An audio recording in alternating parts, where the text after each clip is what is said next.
Hello विद्यार्थी मित्रों, आप સૌનું આપની આ યુટ્યુબ ચેનલ પર હાર્દિક સ્વાગત છે। તો આજે હું તમારા માટે લઈને આવી ગઈ છું ધોરણ 7 વિષય ગણિત ત્રિમાસિક કસોટી ઓગસ્ટ 2025નું સંપૂર્ણ સોલ્યુશન કે જે તમારી ગણિતની પરીક્ષા માટે ખૂબ ઉપયોગી રહેશે। તે પહેલાં તમે જો આપણી ચેનલને લાઇક, શેર અને સબસ્ક્રાઈબ ન કરી હોય તો તે જરૂરથી કરી દેજો। તો ચાલો આપણે ગણિતની ત્રિમાસિક કસોટીનું સોલ્યુશન શરૂ કરીએ। તો અહીં તેનો પહેલો પ્રશ્ન છે કે વિકલ્પ પસંદ કરીને લખો। તો એમાં પહેલો પ્રશ્ન છે કે -87 ભાગ્યા ખાલી જગ્યા બરાબર 87। તો અહીં આપણને જે જવાબ છે એ ધન મળે છે, માટે બે સંખ્યાઓ જે છે એ ઋણ હોવી જોઈએ, એટલે તેનો જવાબ થશે સી -1। બીજું 85 પૂર્ણાંક સંખ્યાની વિરોધી સંખ્યા ખાલી જગ્યા છે, તો તેનો જવાબ થશે સી -85। અહીં વિરોધી સંખ્યા કીધી છે એટલે આપણે તેની નિશાની બદલીશું। જો વ્યસ્ત કીધું હોત તો આપણે તેના અંશ અને છેદ બદલીશું। એના પછીનો ત્રીજો પ્રશ્ન છે કે -31 ગુણ્યા -100 બરાબર ખાલી જગ્યા। તો અહીં બે ઋણ સંખ્યાઓ છે, તેનો ગુણાકાર આપણી પાસે ધન થાય, માટે તેનો જવાબ થશે ઓપ્શન બી +3100। એના પછી ચોથો પ્રશ્ન છે કે 5 - 2 ભાગ્યા 5 બરાબર ખાલી જગ્યા। તો આપણી પાસે થશે 25 - 2 એટલે તે થશે 23 ભાગ્યા 5, એટલે આપણે લખી શકીએ કે 5 4 અને 3 એટલે 4 પૂર્ણાંક 3 પંચમાંશ, એટલે એનો જવાબ થશે એ। એના પછી પાંચમો પ્રશ્ન છે કે 6 પૂર્ણાંક 3 ચતુર્થાંશ ઓછા 2 પૂર્ણાંક 1 તૃતીયાંશ બરાબર ખાલી જગ્યા। તો એનો જવાબ આપણી પાસે થશે એ 4 પૂર્ણાંક 1 તૃતીયાંશ। હવે એના પછીનો આપણી પાસે પ્રશ્ન છે કે જોડકા જોડો। તો એમાં પહેલો પ્રશ્ન છે છઠ્ઠો કે વિભાગ એ અને વિભાગ બી। તો અહીં વિભાગ એમાં આપણને કેટલાક સમીકરણ આપ્યા છે, તો આપણે તેને સોલ્વ કરીએ। તો પહેલું છે કે -6 વત્તા -2 એટલે તે આપણી પાસે થશે -8। તો પહેલું જે સમીકરણ છે એનો જવાબ થશે -8। બીજું 6 વત્તા -2 એટલે તે થશે આપણી પાસે 4, એટલે ઓપ્શન એફ। એના પછી ત્રીજું છે -2 ગુણ્યા 6 એટલે તે આપણી પાસે થશે -12, એટલે ત્રીજાનું થશે ઈ। ચોથું છે 6 ભાગ્યા 2 તો તે આપણી પાસે થશે 3, એટલે સી। એટલે પછી પાંચમું છે કે -6 વત્તા 2 એટલે તે થશે -4, એટલે પાંચમાનો ડી। છઠ્ઠું 6 વત્તા 2 એટલે તે થશે 8, અને એના પછી છેલ્લું છે આપણી પાસે કે -6 ભાગ્યા 3 એટલે -2 -3 થશે, એટલે એ આપણી પાસે થશે એ। આ રીતે આપણે તે જોડી શકીએ છીએ।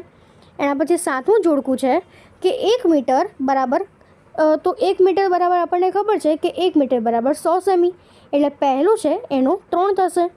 બીજું છે 1000 મીટર, તો 1000 મીટર તો એના બરાબર 1 કિલોમીટર, એટલે બીજાનું પહેલું।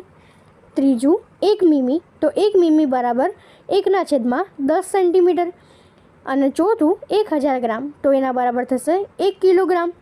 તો આ રીતે આપણે તે જોડી શકીએ।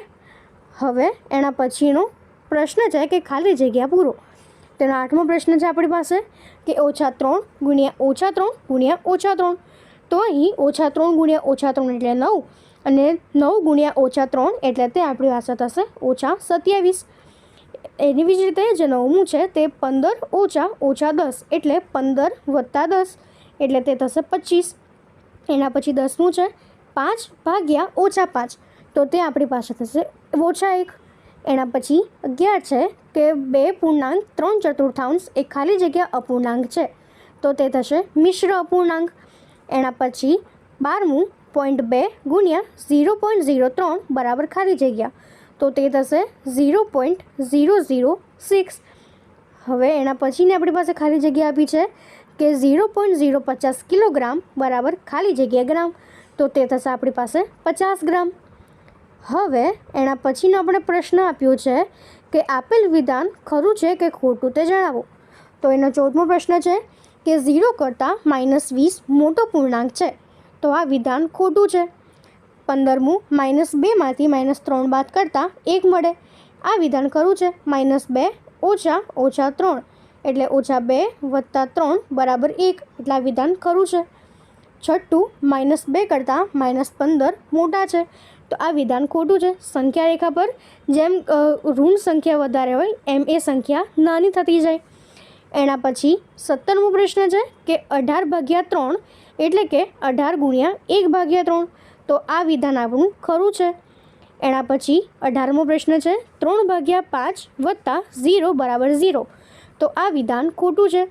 જ્યારે આપણે 3/5ને જો ગુણાકારમાં 0 કરીએ તો આ વિધાન ખરું બને.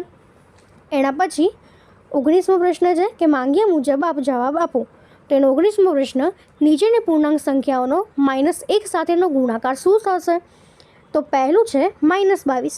તો જો આપણે -22ને -1 સાથે ગુણાકારમાં લઈએ તો બે ઋણ જે સંખ્યા હોય એનો ગુણાકાર આપણી પાસે ધન મળે, એટલે તેનો જવાબ થશે 22. એ જ રીતે બીજું છે કે 37. તો જો 37ને આપણે -1 સાથે ગુણીએ તો તે થશે -37. એના પછી 0 સાથે તો તે થશે 0. હવે એના પછીનો 21મો પ્રશ્ન છે કે જેનો તફાવત 8 હોય એવા ઋણ પૂર્ણાંકની જોડી લખો. તો આપણે તે લખી શકીએ કે -3 -11 એટલે -3 + 11 એટલે 8 થશે. આમ આવા -3 અને -11 એ એવા બે પૂર્ણાંકની જોડ છે કે જેમનો તફાવત 8 થાય છે. એના પછી 21મો પ્રશ્ન છે જેનો સરવાળો -5 હોય એવા પૂર્ણાંક સંખ્યા અને ધન પૂર્ણાંક સંખ્યાને લખવાની છે. તો આપણે લખી શકીએ કે -7 અને 2 એટલે -7 + 2 = -5. તો આમ -7 અને 2 એ એવા પૂર્ણાંક છે કે જેમનો સરવાળો એ -5 છે, તથા તેમાંનો એક જે છે એ ઋણ પૂર્ણાંક અને બીજો ધન પૂર્ણાંક છે. એ જ રીતે એના પછી છે માંગ્યા મુજબ જવાબ આપો. તો એનો 22મો પ્રશ્ન છે કે -9, 17, 45, -22 અને -36. તો એને આપણે ચડતા અને ઉતરતા ક્રમમાં ગોઠવવાનું છે. તો જો આપણે એને ગોઠવીએ તો તે થશે -36, -22, -9, 17 અને 42. અને જો ઉતરતા ક્રમમાં લખીએ તો તે થશે આપણી પાસે 45, 17, -9, -22 અને -36. એવી જ રીતે 23નું છે 0, 16, -16, 25 અને -32. તો આપણે જો એને ચડતા ક્રમમાં લખીએ તો તે થશે કે -32, -16, 0, 16 અને 25. જો ઉતરતા ક્રમમાં લખીએ તો 25, 16, 0, -16 અને 32. હવે એના પછીનો 24મો પ્રશ્ન છે આપણી પાસે કે અતિ સંક્ષિપ્ત સ્વરૂપમાં ફેરવો. તો આપણને કીધું છે 32/80. તો 32/80ને આપણે જો અતિ સંક્ષિપ્ત સ્વરૂપમાં ફેરવીએ તો તે થશે 2/5. એના પછીનો 25મો પ્રશ્ન છે કે અતિ સંક્ષિપ્ત સ્વરૂપમાં ફેરવો 60/140. તો આપણે તે લખી શકીએ કે તે 3/7 થશે. હવે એના પછીનો આપણી પાસે પ્રશ્ન છે કે નીચે મુજબ જવાબ આપો. તો એનો 26મો પ્રશ્ન છે કે આપેલ દરેકનો જવાબ લખો. તો એમાં પહેલું છે કે -12 × -11 × 9 એટલે 10. તો આપણે તે લખી શકીએ કે -12 × -11 એટલે પ્લસ એટલે વત્તા 12 × 11 × 10 એટલે 12 × 11 એટલે આપણી પાસે થશે 132. એના × 10 એટલે તે થશે 1320. આમ પહેલું જે છે કે -12 × -11 × 10 બરાબર આપણી પાસે થશે 1320. બીજું છે 9 × -3 × -6.